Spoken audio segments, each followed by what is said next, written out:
Put that coffee down. Every single time, you cannot be perceived as a salesperson. Okay. You just cannot. Because the moment that you're perceived as a sales guy, the context of the entire conversation is done. Because true buyers hold their cards close to their chest. They don't want to give you the leverage. Okay. So like the people who go into a house who are just in the process of starting to look around, run around and go, oh my God, little Johnny would be here. Little Sally would be here. Mm-hmm. It's going to be amazing. It's incredible.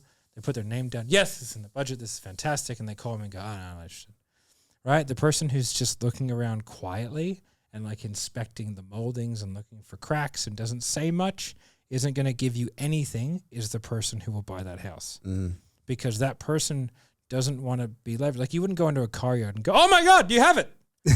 I've been looking for this car for 2 years. Yeah. You motherfuckers have done it.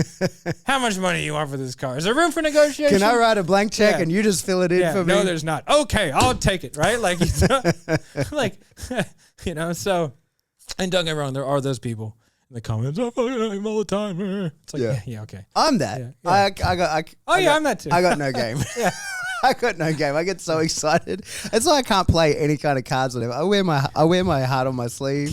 Yep. I go guys, oh my God. Definitely have bad cards. Oh God, we should definitely all go all in. All in. I'm terrible at it. Yeah. And I do the same. I get all excited if I'm going to buy something. I'll be like, oh, look at this. I'm totally that guy. Yeah. And but that like most sales guys are, to be honest. Right? And you're the closest thing to a sales guy who doesn't do sales anymore. Right? You know, I used an APQ on my wife the other day. Worked a fucking treat. Really? So this is a random aside. You can cut it out if you want, Boosh. But we're looking at that new house. Right? Yeah. And obviously we've moved a lot. That's something we can probably say. We've moved a lot of times, and obviously moving kids is not great. No. Right? Just for them as well. Yeah. You know what I mean? But this place, we have an option to rent it and then buy it, and then stability. I can actually finally create some stability. I just got to put my big old fucking balls in the line for it, right? Because it ain't a cheap house. But anyway, and so, you know, we're in a rental at the moment. It's a nice house, but it's got some problems that we don't particularly like about it. And so she's like, oh, but should we just wait, you know, do this? And so I was like, yeah. I was like, that makes sense. But like, what is it that we're really looking for in a house? And so she kind of pulls it out. I'm like, okay, well, like, why? Okay, I can see how that'd be good. Right? And did she see? No. She doesn't see the change because she doesn't see it ever. No, she'd never seen me do it. She's never seen it before. And so I went, okay, well, I guess like what happens if at the end of this lease, they do some of the things that we're worried about, the construction next door continues, and then, you know, at the end of the day, we have to go into another rental anyway because we haven't put ourselves in a position to where we're ready to buy. Cost of inaction. She goes, oh my God, that'd be fucking terrible. I was like, so what do you think we should do? She goes, I think we need to take this house. I was like, I think that's a good idea. I think that's a smart choice. Well done.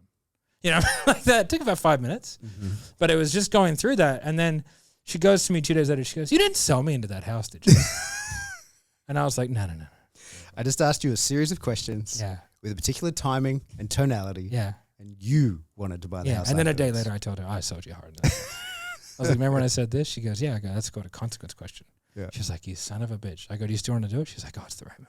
It's the right move. It's the right move. Put that coffee down. New episodes released every week on your favorite podcast app, or you can watch them on YouTube.